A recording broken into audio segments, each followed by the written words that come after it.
యేసయ్యా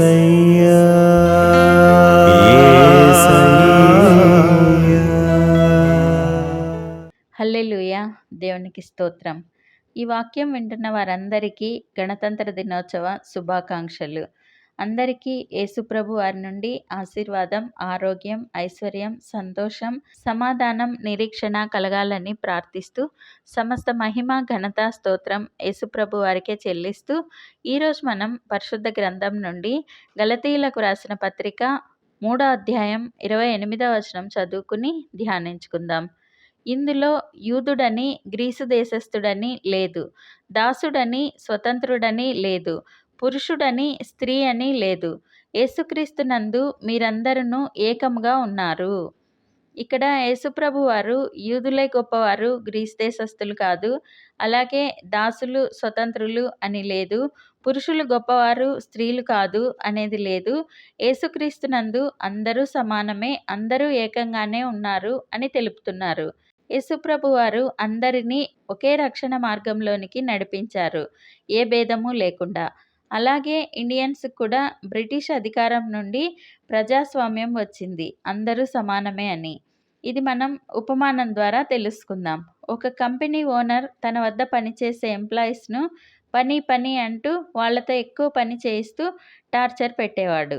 job అవసరం ఉన్న వారందరూ విధి లేక అతని వద్ద పనిచేస్తూ అతని టార్చర్కు బాధపడేవారు.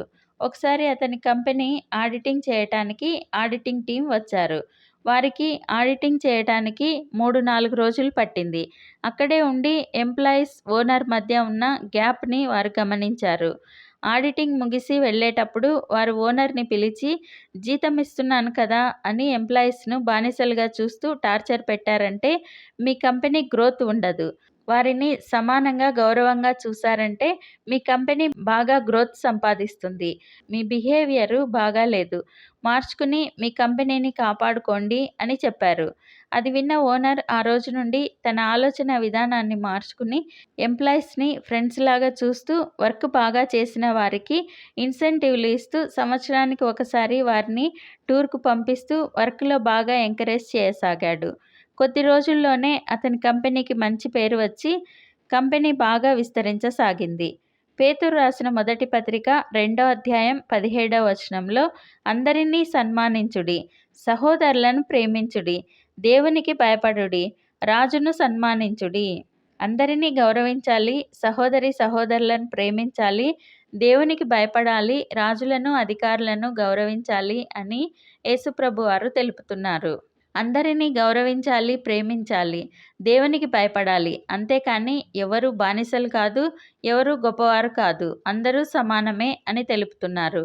మేం గొప్ప అనుకోకండి.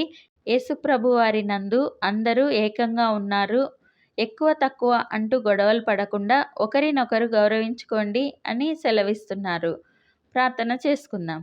ప్రభువా, దేవా, సర్వాధికారి తండ్రి, మీ పరిశుద్ధ పాదాలకు వందనాలు, స్తుతులు, స్తోత్రాలు నాయన. మీరు మా జీవితాల్లో జరిగించిన మేళ్ళన్నింటికీ వందనాలయ్యా. దేవా, ఎవరు ఎక్కువ కాదు, ఎవరు తక్కువ కాదు, అందరూ మీ యందు సమానమే అని తెలుపుతున్న దేవా వందనాలయ్యా. అందరూ ఒకరినొకరు గౌరవించుకుంటూ ప్రేమ కలిగి ఉండండి అని నేర్పుతున్న దేవా వందనాలయ్యా. ఈ ప్రార్థనలో పాల్గొనేవారు ఏ కష్టాలలో, ఇబ్బందులలో, ఏ అవసరతలలో ఉన్నా ఈరోజు వారి కష్టాల నుండి, ఇబ్బందుల నుండి విడుదలను దయచేయండి. వారి అవసరతలన్నీ ఇప్పుడే తీర్చండి. బ్రిటిష్ వారి అధికారం నుండి మా దేశానికి విడుదలనిచ్చి స్వేచ్ఛను దయచేసినందుకు వందనాలు తండ్రి. అలాగే మేమందరం మా దేశంలో స్వేచ్ఛగా సువార్తను ప్రకటించేలా ఆశీర్వదించండి. మేమందరం ఈ దేశానికి, ఈ ప్రపంచానికి ఆశీర్వాదకరంగా ఉండులాగున ఆశీర్వదించమని నజరేయుడైన యేసుక్రీస్తు నామంలో ప్రార్థిస్తున్నాం తండ్రి. Amen. Thank you Jesus. God bless you. అందరికీ గణతంత్ర దినోత్సవ శుభాకాంక్షలు. Happy republic day. God bless you. మీరు కామెంట్స్లో పెడుతున్న ప్రేయర్ రిక్వెస్ట్లు చూసి మీకోసం ప్రార్థిస్తున్నాము. దేనికి కృంగిపోకండి, నిరాశపడకండి. మీ పేర్లతో పాటుగా మీ సమస్యలు క్లియర్గా రాస్తే మాకు ప్రార్థించటం సులువుగా ఉంటుంది. దేవుని మహాకృప మనకందరికీ తోడై ఉండునుగాక. Amen. Thank you Jesus. God bless you. మేము మా ఛానల్లో అందించిన ఇతర వీడియోలను కూడా తప్పకుండా చూసి మీ మిత్రులకు షేర్ చేయగలరు. ఇప్పటి వరకు మా ఛానల్ సబ్స్క్రైబ్ చేయకుంటే వెంటనే సబ్స్క్రైబ్ చేసి కొత్త వీడియోల నోటిఫికేషన్స్ కోసం సబ్స్క్రైబ్ బటన్ పక్కనే ఉన్న బెల్ గుర్తును క్లిక్ చేయండి. అందరికీ వందనాలు.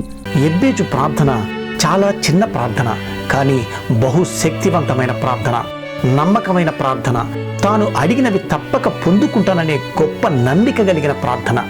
కేవలం 4 మాటల్లో సూటిగా దేవుని ప్రార్థించి తనకు కావలసినవి పొందుకున్నాడు యెబ్బేజు. తన సరిహద్దును